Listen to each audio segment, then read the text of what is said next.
29-ാം ദിവസം രാവിലെ 10 മണി. ആ കനിഷ്ക് എന്നാലും എന്തൊരു തോന്നിയവാസിയാ അല്ലേ.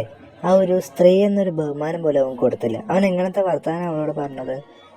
എന്താണ്ടമ്മന്നെ കസമ നിനക്ക് അവളുടെ മേലൊരു ചരിവ്, എന്താണ്ടമ്മന്നെ ക്രഷ് അടിച്ചാ.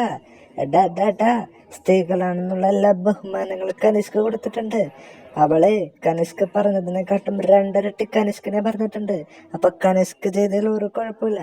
നീ ആവശ്യമില്ലാത്ത പ്രൈസ് കയറി സപ്പോർട്ട് ചെയ്ത് കനിഷ്കനായിട്ട് ഉണ്ടാക്കല്ലേ മോനെ. അവൻ 8ന്റെ പണിതരും നീ മിണ്ടാതിരുന്നു. അങ്ങനെയൊന്നും എനിക്ക് മിണ്ടായിരിക്കാൻ പറ്റില്ലടാ ബണ്ണി. ഞാനൊരു ഷോ കളിക്കാനാണ് വന്നിരിക്കുന്നത്. കളിക്കാൻ വന്നാൽ കളിച്ചിട്ടുണ്ടാവും. ആ കളിക്കാൻ വന്ന മോനെ നീ കളിച്ചിട്ട് പോടാ കസാമ, അല്ലാതെ മറ്റുള്ളവരെ കളി കടുപ്പിക്കല്ലേട്ടാ.